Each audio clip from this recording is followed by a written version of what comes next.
सह वीर्यं करवावहै तेजस्विनावधीतमस्तु मा विद्विषावहै ॐ शान्ति शान्ति शान्तिः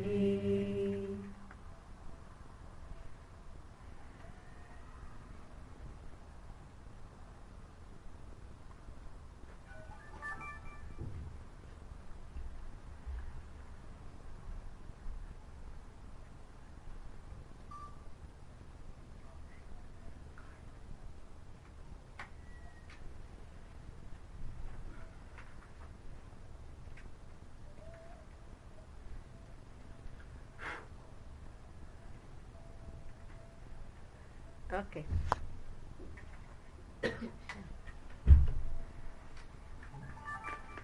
यमनियमासन प्राणायाम प्रत्याहार धारणा ध्यान समाधयोष्टावङ्गानि जाति लक्षण देशैरन्यतानवच्छेदात् तुल्ययोस्ततः प्रतिपत्तिः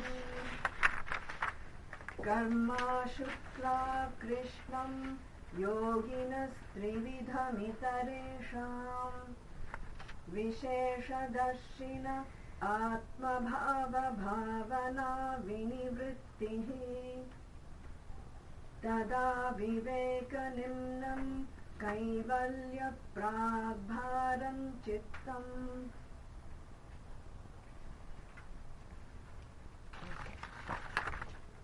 So, I have 35 minutes because some people are going back to Berlin and they all are leaving exactly at 6, and our Swamini also, she said, is she already left? Or, she's here. Okay, she also said, she has to leave at 6. So, I will finish it. Unfortunately, I have to quickly go through this. I've been enjoying all your discussions and your inputs and all that, so, and all your questions, and wonderful. Really enjoyed myself. So, now it's over. Now it's over.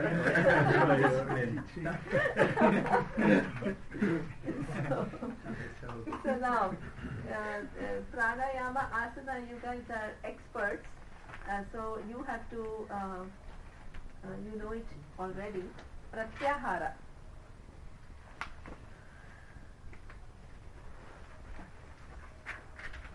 What is pratyahara? What is the meaning of, please? Restraint of the senses. Okay.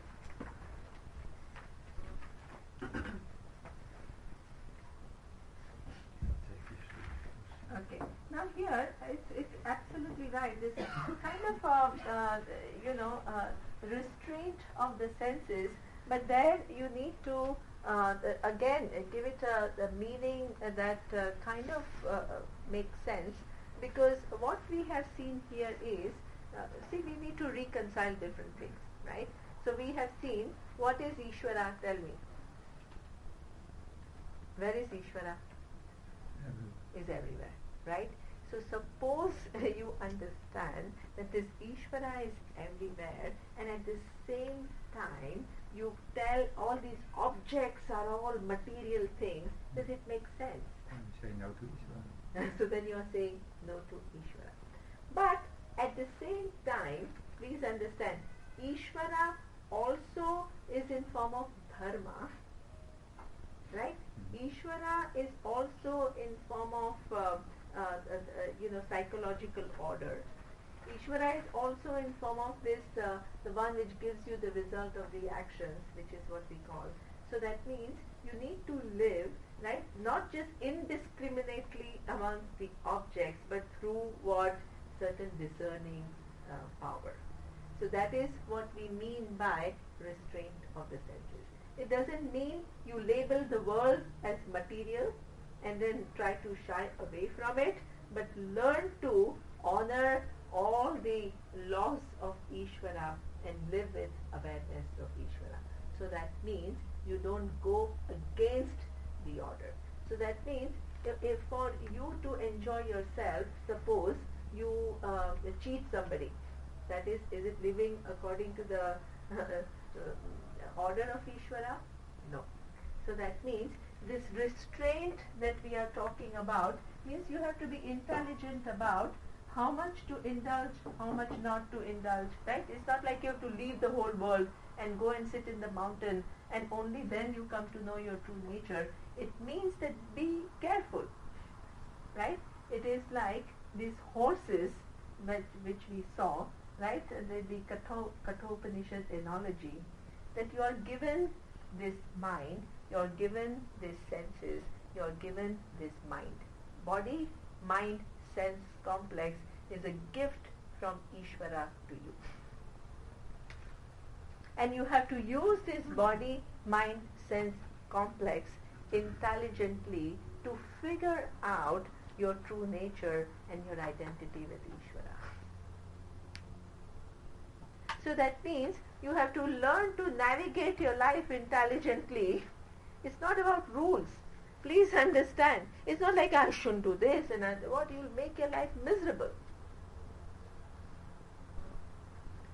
Then you have to learn to navigate this amazing body that you are given. It's a gift from Ishvara. Don't forget that what we saw about Ishvara, if you have understood the all-pervading presence of Ishvara, you will never again call world material world. You will not call the world material. All that is here is intelligence, Ishvara. And this whole thing, see, one little mistake you make, the world you name material and you then call yourself spiritual. And then you want to stay away from all these material things in order to be more spiritual. Now, if what you call material is all Ishvara and that's exactly where your non-changing nature is, where is this? What is this spiritual world? Where is it? Devoid of Ishvara? Devoid of your true nature? Where is it? Nobody. So that means if your spirituality begins, this is why I'm very emphatic about certain things. If your spirituality begins with a wrong starting point, you go further and further into spirituality, you devote your life to it, and then you are in your own world. Own created world of your spiritual growth, then you look down on others, that others are all materialists. All this is a huge problem. So therefore, the restraint of senses means this gift that is given to you, which is the body, mind, sense complex from Ishvara, either you can waste it away in small activities or you can use it intelligently to come to know your nature. So restraint of senses means what? Using your senses intelligently to help yourself. Right? Is it clear to you? So that means choosing to be at the places which are conducive for you, choosing to be in the company that is conducive for you, right? So that means because you have a choice over how you spend your time, what you do, what are the activities that you cultivate. You have all these choices. Either you can just waste away your time or you can make use of it. Yeah? So that is what we call restraint of the senses. Dharana. What is dharana? Concentration. Concentration. Very good. Concentration. Why do you need concentration?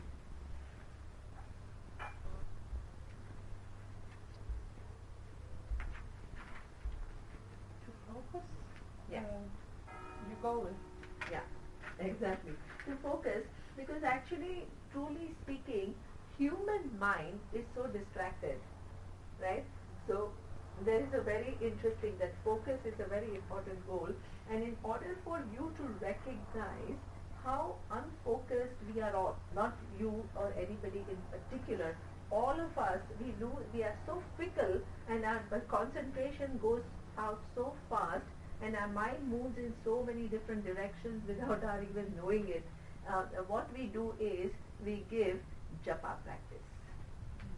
What is a japa practice? Suppose I tell you, for next 10 minutes, chant Om Namah Shivaya. What will happen is what? For most of us, Om Namah Shivaya, Om Namah Shivaya, Om Namah Shivaya. Oh, I have to go home now, and oh, I don't know what the traffic is going to be like on the road, right? So that means what happens is that even for 10 minutes, you are not able to hold your mind with an activity that you have decided to undertake. That's a very telling thing, right? So that means you want the mind to do one thing and it ends up doing something totally different. If you don't give any task to your mind, you don't know. Mind just keeps going from one place to the other. Only when you give a task to your mind, you recognize how little control you have. I don't want to use control. That looks very rigid. The mastery, how little mastery you have over your mind. So that means, as Matthias is saying, certain amount of focus is very, very much necessary, because the mind keeps getting distracted. So that means that during the class also, sometimes what happens is, maybe you hear that, sometimes I ask my students, right, to repeat what I said in the previous class. So that summary ends in 5 sentences. Now what I said is what? So many things, but that is what stayed with them. In the meantime, either they thought it was not important, or they were distracted, or whatever. So that means our retention is so, we think we get it, but actually what we actually absorb is very little, because we don't see that our distraction levels are pretty high. So therefore, this capacity of mind to hold on a given subject matter is something that you need to cultivate, which requires a practice. It's not just something which will happen. Now, how does this practice of concentration, the capacity of the mind to hold without getting distracted, help you in this whole practice of yoga? Can you tell me where is the connection? What? When you focus on one thought, you're not distracted by others. You can apply logic better, and you can do more logic in less time. Wow, that's true. That's really true, right? So what she's saying, it's so true. Because the whole thing, it's a pretty intricate logic and all that, and you have to build from one thing to the other to see this whole big vision. And what she's saying is, the more concentration you have, you can apply all these logics, you can hold them, and in a shorter time, which is so true, right? So otherwise what happens, by the time you do third sutra, first sutra is forgotten, and by the time you do, so that means it's all, then you're struggling now. You think everything is just like one little thing, but the whole thing is not held together. So that is what the concentration enables you to understand the logics better, as she's saying, and secondly what? Hold different logics together and build one vision in a shorter time. This is efficiency. So that's good. That's correct. That is why concentration is required. And still your mind, calm your mind, and therefore it's more relaxed, and relaxed mind is more powerful, and like she says, then you can do better logic and self-improvement. Excellent, right? A quieter mind, which is not a ruffled and disturbed mind, is so important to understand the ideas clearly, and not to your own thinking to interfere with it, your own imaginations not to run wild while the teacher is saying something. This is very, very important. So therefore, cultivating this whole concentration capacity, which will increase actually the depth of your learning, right? So that's why it's not just you're holding things together in terms of memory, it increases your depth. Yeah? Yes. I think when you concentrate, you're really in yourself. You don't think of something with filter, because you just recognize something as it is. And I think it's important to don't get up in distracted. Yeah. I mean, it's nothing new, but I Yes. think if you know what the sense of my future, I don't know, if I can say what I mean in English. No, it's wonderful. She explained really well. And in Mahabharata, you remember there are stories of Arjuna? You remember? Yeah. So there was a story that Arjuna and all his cousins, they were all learning archery. And the teacher, Dronacharya, he asked everybody to shoot an arrow. And before they shot an arrow, the teacher asked them, what do you see? Right? So each person said, oh, I see the tree, I see the flowers, I see the fruits, I see the sky, I see, so each one kind of said many, many different things they saw. And when Arjuna was asked, what did he see? He saw what? He said, I only see the right eye of the bird. That is what he had to, shoot. That means his concentration, it was not all over the place, it was at one point.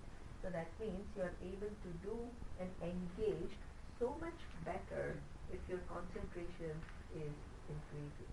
So therefore, this is suppose Shantala asked, and I think during the break I saw them all, there are so many different frameworks that Patanjali is giving for you to prepare yourself. Right? It's Klishta, then this, the Tapa, and then Swadhyaya, Ishvara Pranidhana, and then Ashtanga. So that means there are so many different ways that Patanjali is telling you to prepare yourself for this knowledge. Now, suppose by the you don't even understand the meanings, or they are not retained. How will you use it all to help yourself? So you need certain concentration. Yeah. So that means that it not only enables you to retain, see the logic, increase the depth, and also understand things deeply. Okay? So that is what is the dharana, concentration. And in addition to japa, what are the other techniques that we have to improve our concentration? Vedic chanting. So, did you see how difficult it is to follow all these swaras? So our teacher Swamiji was very jovial. He had a very great sense of humor. So he used to say that when I see people chanting, only their head goes up and down looking at the swaras, the voice chords don't go up and down, right? So they say so that means Sahana. So na, people will raise their head, but not the voice will stay there, right? So that is what. So that requires concentration, really. Requires a lot of concentration to follow, first read those verses and all the sandhi rules and all. It's not easy, right? And then to do the swaras right. So that is, Vedic chanting is one way to increase your concentration. Then you have what we call a certain, do you do in yoga certain concentration on one object? Do you do things like that? Tratak you do? Yeah. So Tratak is a very common practice where you keep candle, right? Yeah. And you keep Spot. looking at it one spot. And so these are all useful techniques, and the purpose is to increase your concentration. Then dhyana. What is dhyana?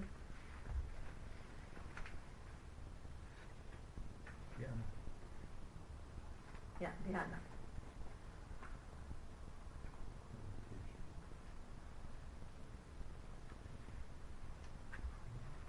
What is dhyanam? Dhyana, you would say is, what would you say? Meditation. Yeah. Okay. Now, what is meditation?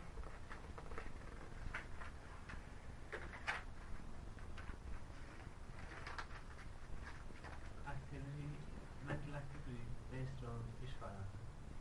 Wow, who told you this? You did. Okay, so in the tradition, oh wow, I'm impressed. Okay, in the tradition, in the Vedas, they define meditation as Saguna Brahma Vishaya Manasa Vyapara. And what you did is exactly translated what it means. Yeah? Saguna Brahma Vishaya. Vishaya Manasa Vyapara.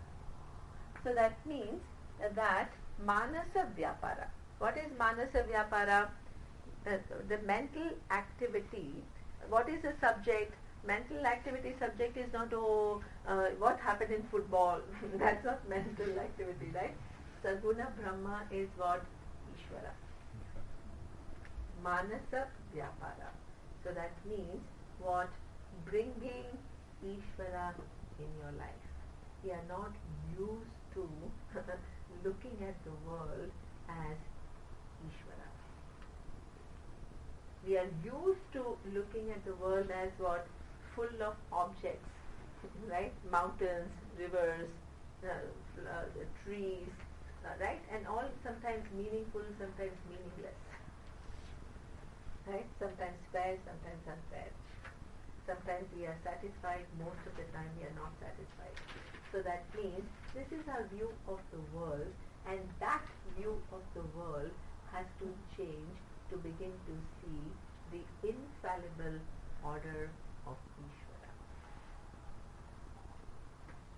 So that means what our teacher Swamiji used to say is that what increase your understanding of Ishvara in a way that you can say what is infallible is Ishvara. What does this sentence mean? What is infallible is Ishvara.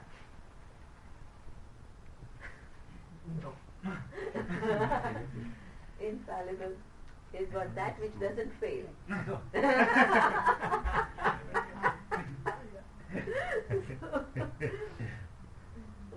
So what does it mean that it doesn't fail? Infallible, there is no flaw. So many people ask this question, what do you mean? Right? A little bit. There is war, there is so much violence. What do you mean things are flawless? You understand? Right? So now, how will you see? Can you deny that there is violence? Can you deny that there are wars? Can you deny that there are atrocities? Can you deny? You can't deny. Don't be in a denial. And at the same time, you can see the infallibility. You saw Mahabharata, right? You were there for Mahabharata? Yeah, you were there. Yeah, but I think of a different thing which a European philosopher says, like Heraklitus said, war is the father of everything. And when I first heard it, I was very confused. And then I understood that everything needs activity to change. And we are always we are always developing, but to develop something has to die in order to be born again, and that's why I think that there is no we can't live a peaceful life because everything has to die. Like if I don't eat when I don't eat meat, I eat something else, but it also dies. There is I don't. Yeah. Okay. Anybody else? Ishvara is creator, sustainer, and destroyer. Very good. So, Holger, can you try to apply this in understanding the infallibility of Ishvara and how to change our approach to everything? Well, we like the world to be peaceful and everything, that everything is created and everything is sustained. But we have these three functions of Ishvara, of functions. Say that even destroying is one part, is part of Ishvara.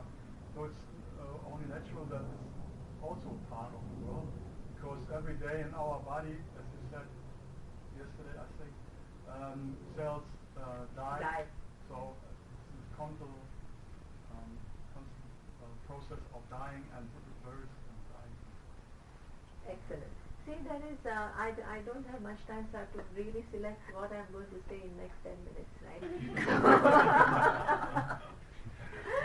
So, what I totally agree with Holger, and what I want to really emphasize, which I also emphasize at every retreat, is every opportunity.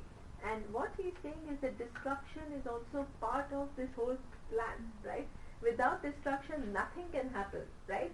So that means the previous moment has to be destroyed in order to give way to the next moment, right? So that means yesterday has to go in order for today to emerge. So that means if you think that if you name destruction as something negative and bad, what you have lost is the magic of this universe, right? So that means there is what our relationship with destruction has to change. Generally, destruction seems like disorder. It seems like something cruel. It seems something like something negative, and that relationship has to change. And there is this Vedic prayer called Rudram. And the whole purpose of that prayer, Rudram, is to change your relationship with the force of destruction. Shiva, Rudra. You no longer approach destruction with fear. You see the indispensability of the force of destruction. Suppose you were born without the force of destruction, you will never grow, because you will remain exactly as you were born. So that means this little child that was born, you, right? So many things. The cells had to be destroyed. The teeth had to fall off, right? The first teeth had to fall off. So many things had to happen for it to grow, right? So that means that destructive force is not something which is bad. We call it Shiva. What Sham Karoti iti Shiva. That which brings auspiciousness. Because suppose you fell sick, if there was no power of destruction, what will happen? You'll be sick forever. Right? So that means after having changed the relationship with the force of destruction, what is intelligent living? You have to use it for your advantage. That's called really smart. How do you use? First you understand the indispensability of the force of destruction. Later on, what you do is what use that very force for you to destroy all the things that you don't want. Ask for Ishvara's help. The force of destruction, you can invoke its help to destroy what? All your problems. Suppose you have a problem with stealing, right? I mean, whatever, any problem that you are stuck with, ask for its help. Pray for destruction of that. And finally, you can also pray to the force of destruction, Lord Shiva, Rudra, for destroying your ignorance, which makes you see your identity with Ishvara. That is that conversion which is so important. That is, otherwise what happens is, we continue to live in this world, looking at the world the way we look, and if it doesn't fit what we think, it becomes what? Unfair world. It becomes world with no order, world with no meaning. With bringing Ishvara in life means you have to see the whole intelligent design in place. And you have to learn to work with it.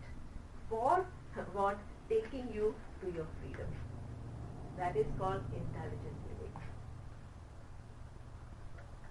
Tobia.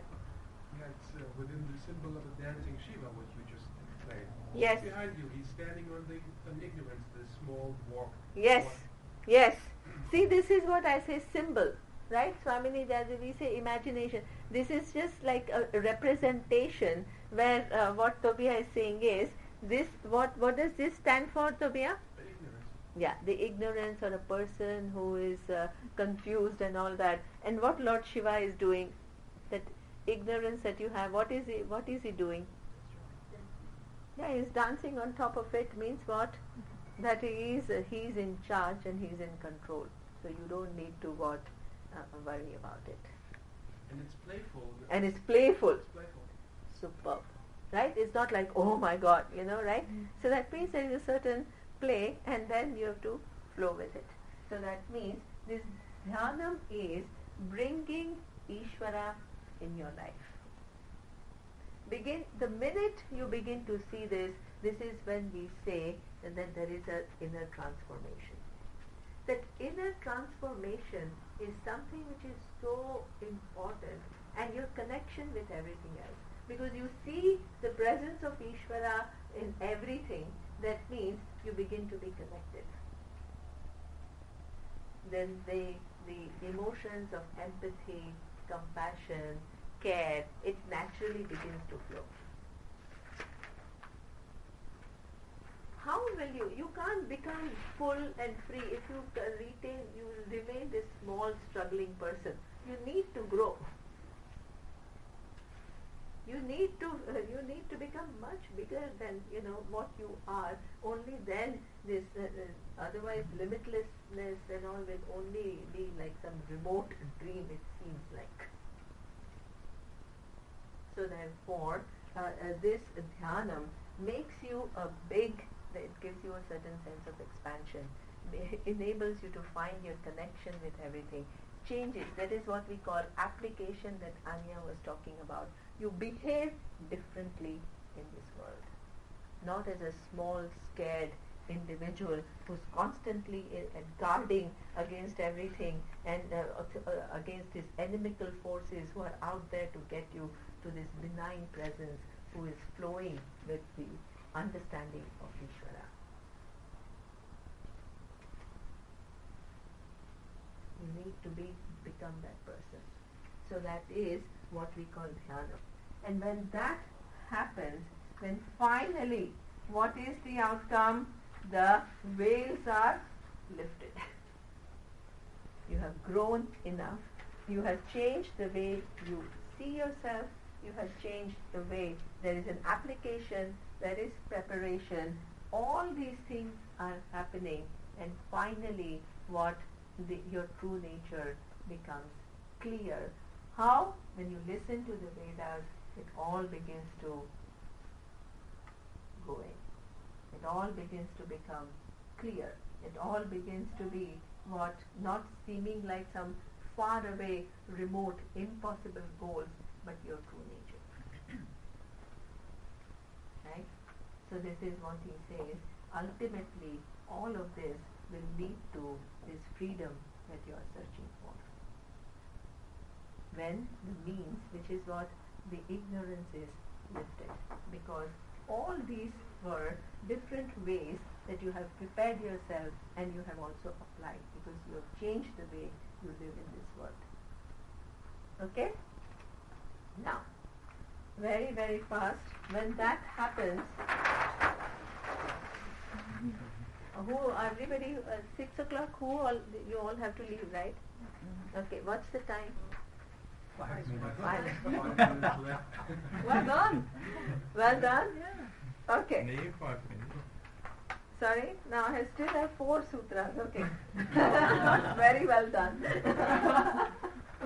Okay. Then I'm not going to write anymore. anymore.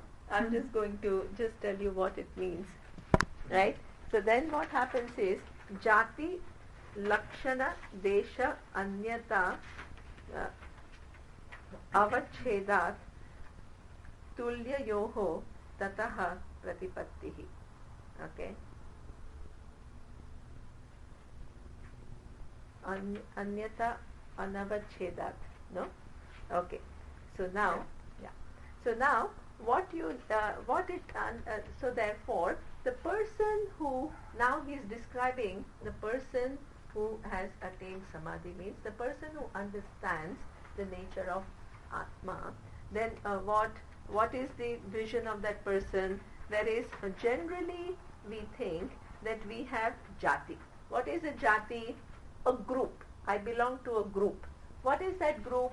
Either I can say I'm a female. So if I say I'm a female, I'm not a male.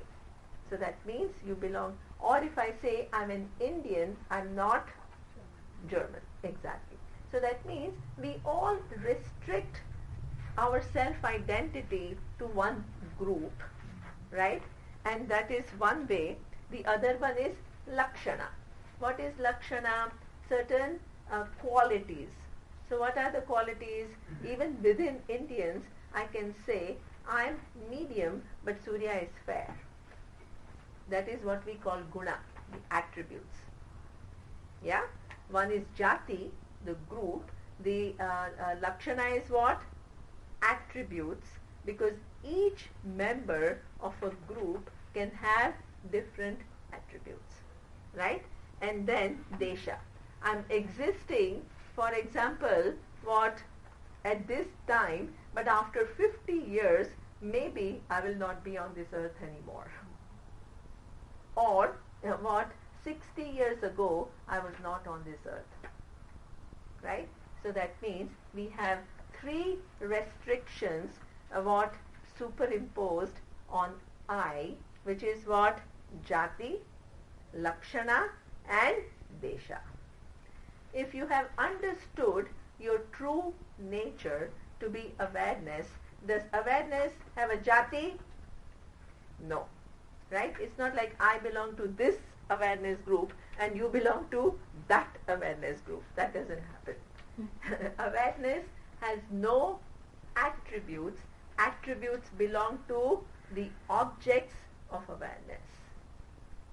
So that means that person who has gained samadhi is free from what? Group, free from attributes and free from desha. Where is the location of awareness? It's everywhere.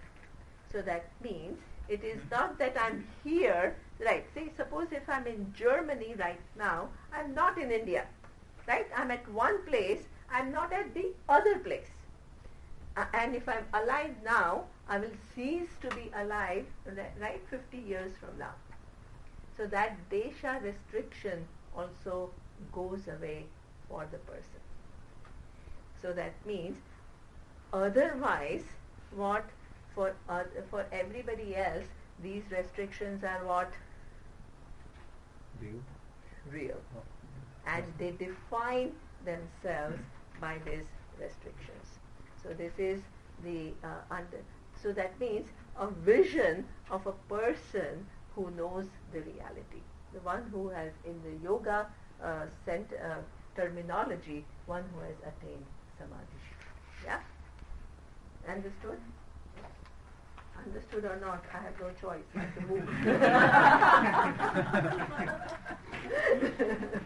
Okay. Now, the next. Okay. Okay. The next, what happens to this whole karma account of this wise person? Explain. Karma ashukla krishnam yoginaha trividha itaresham. What it says is, for this yogi who has understood one's true nature, there is no longer karma of any type. Shukla is what? Good karma. Krishna is what? Shukla actually literally means white, and Krishna means black, but there is no white and black karma. There is what we call is what a good karma and not so good karma. So why there is no good or bad karma for that person? Why? If you are a non-changing, a non-acting awareness, will you attract karma? No. So that means there is a paradigm shift from that person, from that individuality to this what? This all a non-changing awareness which has never performed any karma in the first place. So therefore, that person is completely released from this account. The minute the knowledge takes place, then you are free from that karma, because the self-identity changes. And what he says is, for iteration, for other people, what? Trividha karma. What are the Trividha karma? Sattvic, Rajasic and Tamasic. What it means is, if you don't understand the nature of yourself, you are subject to karma.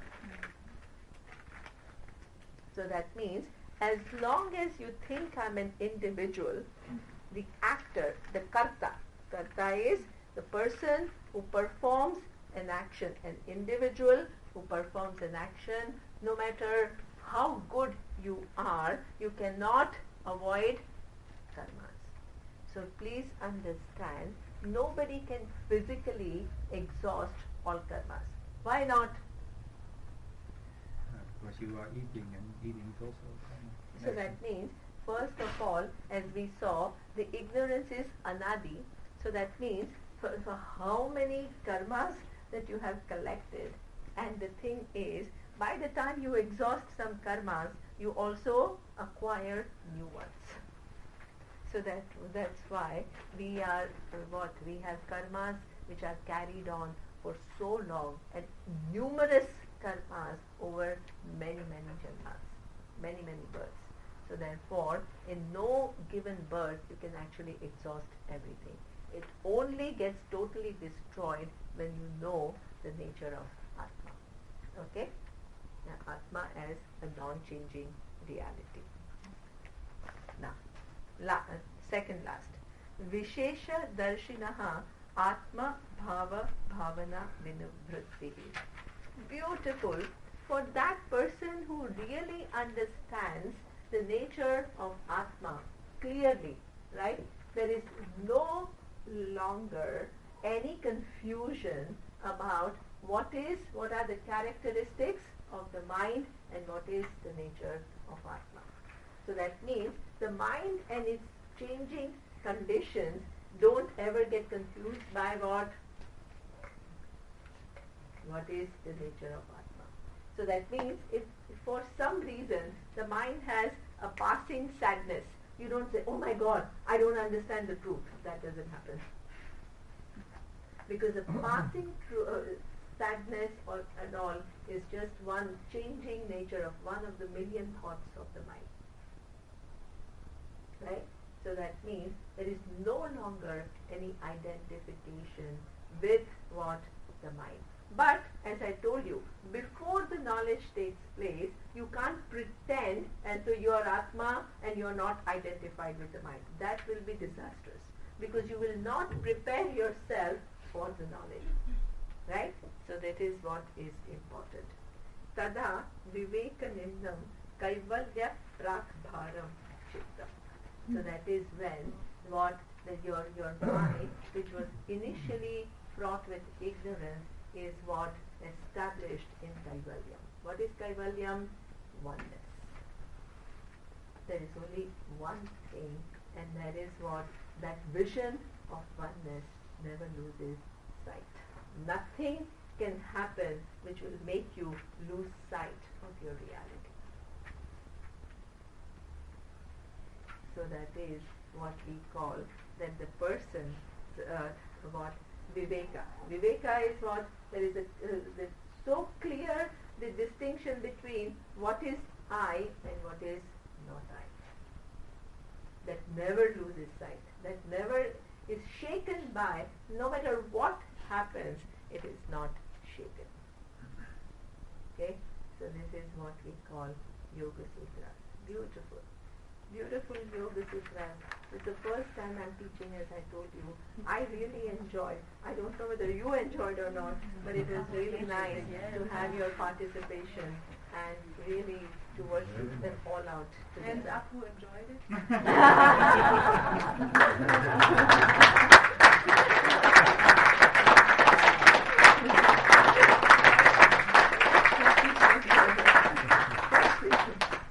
Yeah, Neema, thank you very much. It's so helpful for all of us to hear the Yoga Sutras from the point of view you have presented. Really. But because you make it so nicely, not make a fight between yoga and Vedanta. Yeah, They seem to understand that we are looking for what is really meant. Thank you very much. Thank you. Yeah, the final prayer. Please, if you can wait till one prayer is over. Om Purnamadav Purnamidam Purnat Purnamudachyate Purnasya Purnamadaya Purnamevavashishyate. Om Shanti Shanti Shanti.